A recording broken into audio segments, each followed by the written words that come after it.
असर केवल दिल्ली की शिक्षा व्यवस्था नहीं, मैं समझता हूँ कि भविष्य में हमारे देश की शिक्षा व्यवस्था पर भी बहुत गहरा असर पड़ने वाला है। आज हम लोगों ने दिल्ली की कैबिनेट में Delhi board of school education के गठन की अप्रूवल दे दी है। दिल्ली में अलग से अब एक Delhi board of school education बनाया जाएगा। ये कोई मामूली बोर्ड शिक्षा बोर्ड नहीं है। जैसे हर राज्य का अपना एक शिक्षा बोर्ड होता है, तो ऐसा नहीं है कि अब दिल्ली में हमारी सरकार है तो हमने तय किया कि हम भी एक अपना अलग शिक्षा बोर्ड बनाएंगे। ऐसा नहीं है। ये शिक्षा बोर्ड बनाने की ज़रूरत क्यों पड़ी और इस शिक्षा बोर्ड के ज़रिए हम क्या हासिल करना चाहते हैं? पूरा देश देख रहा है कि पिछले 6 साल के अंदर दिल्ली की शिक्षा व्यवस्था के अंदर क्रांतिकारी परिवर्तन हुए हैं। पिछले 6 साल में सबसे पहले हमने ये यात्रा शुरू की कि हमने दिल्ली के बजट का लगभग 25% हर वर्ष बजट का 25% पैसा शिक्षा के ऊपर खर्च करना चालू कर दिया। इससे क्या हुआ? सरकारी स्कूलों की शानदार बिल्डिंग बनने लगी, स्कूलों के अंदर अच्छी लैब्स बनने लगी, स्कूलों के अंदर अच्छे कमरे बनने लगे, स्कूलों के अंदर अच्छे ऑडिटोरियम बनने लगे, स्कूलों में स्विमिंग पूल्स बनने लगे, स्कूलों की साफ़ सफाई की व्यवस्था अच्छी होने लगी, स्कूलों की सिक्योरिटी अच्छी होने लगी, स्कूल के अंदर टॉयलेट्स अच्छे हुए, स्कूलों के क्लासरूम्स के अंदर अच्छे डेस्क आने लगे, अच्छे ब्लैक बोर्ड्स आने लगे। एक तरह से पूरा जो सरकारी स्कूलों का ढांचा था, जो कि हीन भावना से ग्रसित था, प्राइवेट स्कूलों के अंदर अच्छा इंफ्रास्ट्रक्चर होता था, सरकारी स्कूलों के बच्चों के अंदर एक हीन भावना होती थी। जब सरकारी स्कूलों पे हमने 25% बजट खर्च करना चालू किया तो सरकारी स्कूलों का पूरा काया पलट होने लगा। दूसरा बड़ा परिवर्तन हमने किया कि अपने टीचर्स को और प्रिंसिपल्स को बहुत बड़े स्तर के ऊपर हमने ट्रेनिंग करने के लिए भेजा।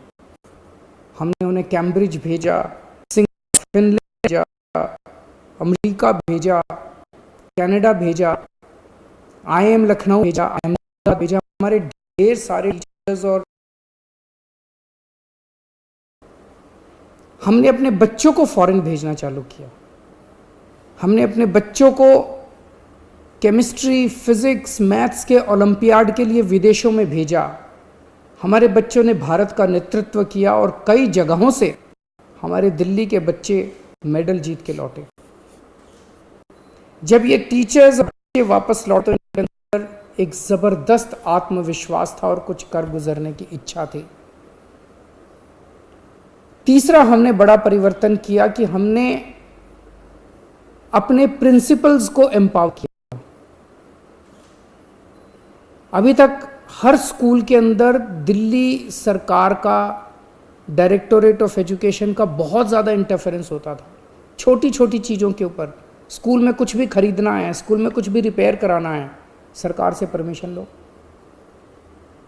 कई कई टीचर्स की पोस्ट कई कई सालों तक खाली पड़ी रहती थी।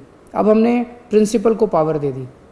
प्रिंसिपल की पावर 5,000 रुपये से बढ़ा के 50,000 रुपये कर दी और उसको पावर दे दी कि अगर सरकार किसी टीचर की अपॉइंटमेंट रेगुलर नहीं कर पा रही तो वो एक सेशन के लिए बाहर से किसी टीचर की अपॉइंटमेंट करके अपना बच्चों की पढ़ाई सफ़र नहीं होनी चाहिए।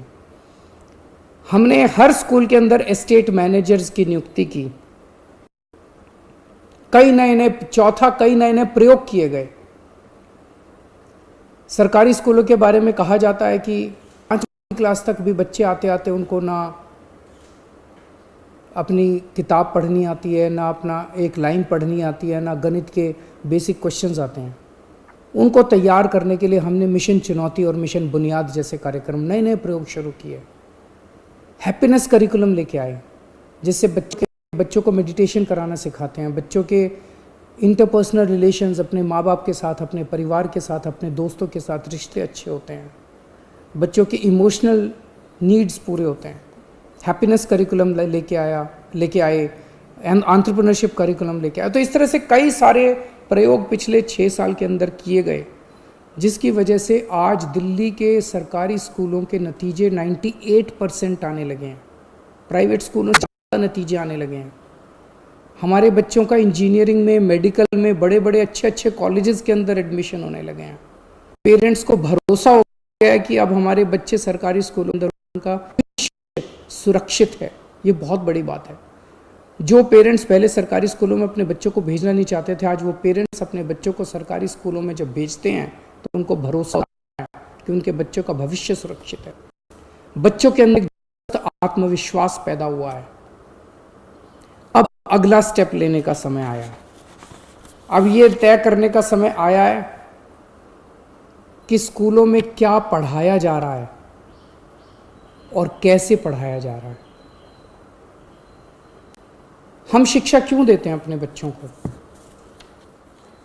हम शिक्षा देते हैं 3 कारणों से, और अब वो तीनों लक्ष्य, ये जो Delhi board of school education बनाया जा रहा है, ये 3 लक्ष्य पूरे करेगा। पहला लक्ष्य, हमें ऐसे बच्चे तैयार करने हैं जो कट्टर देशभक्त हों, जो अपने देश के लिए मर मिटने का जज्बा रखते हों। हमारे बच्चे हमारे देश का भविष्य हैं। हमें ऐसे बच्चे तैयार करने हैं जो आने वाले समय में हर क्षेत्र के अंदर इस देश की जिम्मेदारी अपने कंधों पे उठाने के लिए तैयार हों। उन्हें तैयार करना पड़ेगा अपने बच्चों को, चाहे वो साइंस का क्षेत्र हो, चाहे टेक्नोलॉजी का क्षेत्र हो, चाहे बिजनेस का क्षेत्र हो, चाहे व्यापार का क्षेत्र हो, चाहे राजनीति का क्षेत्र हो, चाहे सामाजिक क्षेत्र हो। हर क्षेत्र के अंदर हमारे बच्चे देश की जिम्मेदारी उठाने के लिए तैयार हों। ऐसे बच्चे हमारी शिक्षा तैयार करेगी। अब दूसरा लक्ष्य, हमारे बच्चे अच्छे इंसान बने, चाहे किसी भी धर्म के लोग हों, चाहे किसी भी जाति के लोग हों, चाहे अमीर हों, चाहे गरीब हों।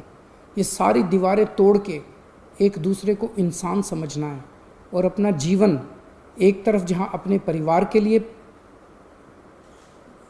वो करना है, दूसरे अपने परिवार को पालना है, दूसरी तरफ अपने समाज को और दूसरे इंसानों के लिए निस्वार्थ भाव से अपना जीवन जीना है। ऐसे बच्चे बोर्ड तैयार करेगा। और तीसरा, आज हमारे देश के अंदर सबसे बड़ी समस्या है, बड़ी बड़ी डिग्री, पीएचडी करने के बाद, बीए, बीएससी, बीकॉम, एमकॉम, बड़ी बड़ी डिग्रियां करने के बाद भी बच्चों को नौकरी नहीं मिल रही। बच्चे घर में बेरोजगार बैठे हैं। ऐसी शिक्षा का क्या फायदा? अब ये बोर्ड ऐसी शिक्षा तैयार करेगा, ऐसी शिक्षा प्रणाली तैयार करेगा।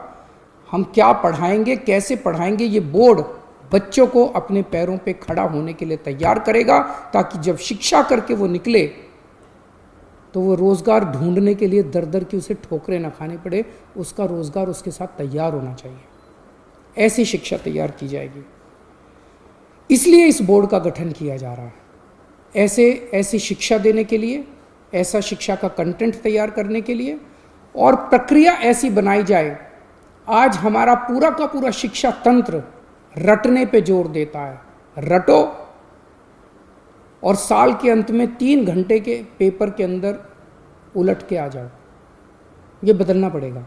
अब रटने पे जोर नहीं होगा, अब समझने पे जोर होगा। एक बच्चे का असेसमेंट साल के अंत में 3 घंटे में नहीं लिया जाएगा, उसका असेसमेंट पूरा साल लगातार चलता रहेगा। उस बच्चे का असेसमेंट लगातार पूरा साल चलेगा। ये इंटरनेशनल स्तर का बोर्ड बनाया जा रहा है, जिसमें ढेर सारे इंटरनेशनल संस्थाओं से सहयोग लिया जाएगा। इंटरनेशनल प्रैक्टिसेस को स्टडी किया गया है और भी स्टडी किया जाएगा, और उन इंटरनेशनल प्रैक्टिसेस को हम दिल्ली में अपने स्कूलों में और अपने बोर्ड में लेके आएंगे। इसमें हाई एंड टेक्निक्स का इस्तेमाल किया जाएगा बच्चों को पढ़ाने के लिए और बच्चों की असेसमेंट करने के लिए। जैसे मैंने बताया कि रटने के ऊपर से ध्यान हटा के अब समझने के ऊपर और पर्सनालिटी डेवलपमेंट, एक बच्चे को तैयार किया जाएगा। हमारा ये मानना है कि भगवान ने इंसान को बनाया है, हर इंसान के अंदर कुछ ना कुछ अच्छाई जरूर डाली है, कुछ ना कुछ उसके अंदर स्पेशलिटी। हर इंसान स्पेशल है।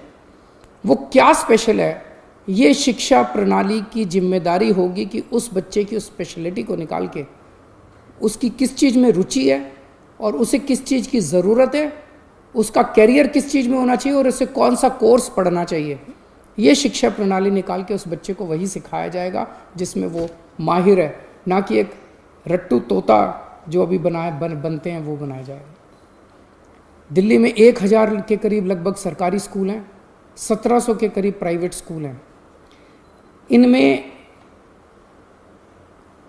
जितने बच्चे पढ़ते हैं मोस्टली सरकारी स्कूल तो सभी सीबीएसई के, सरकारी स्कूल सारे सीबीएसई के हैं और 1700 जो प्राइवेट स्कूल हैं ये भी मोस्टली सीबीएसई के हैं।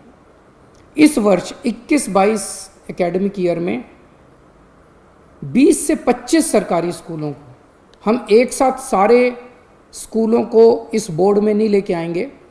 इस साल सबसे पहले साल में 20 से 25 सरकारी स्कूलों को इस बोर्ड में शामिल किया जाएगा। उन्हें सीबीएसई से उनकी एफिलिएशन हटा के इस बोर्ड की एफिलिएशन दिलाई जाएगी। ये कौन से स्कूल होंगे इसका चयन हम वहाँ के प्रिंसिपल्स, टीचर्स, पेरेंट्स के साथ मिलके करेंगे और हमें उम्मीद है कि 4 से 5 साल के अंदर वॉलंटैरिली सारे सरकारी स्कूल और सारे प्राइवेट स्कूल जो हैं वो इस बोर्ड में शामिल हो जाएंगे। इसकी एक गवर्निंग बॉडी होगी जिसकी अध्यक्षता एजुकेशन मिनिस्टर करेंगे। इसकी एक एग्जीक्यूटिव बॉडी होगी डे टू डे काम के लिए जिसकी अध्यक्षता एक सीईओ करेंगे। गवर्निंग बॉडी में, एग्जीक्यूटिव बॉडी में एक्सपर्ट्स होंगे, ढेर सारे इंडस्ट्री के भी होंगे, एजुकेशन के भी होंगे, प्राइवेट के, सरकारी स्कूलों के प्रिंसिपल्स होंगे, ब्यूरोक्रेट्स होंगे।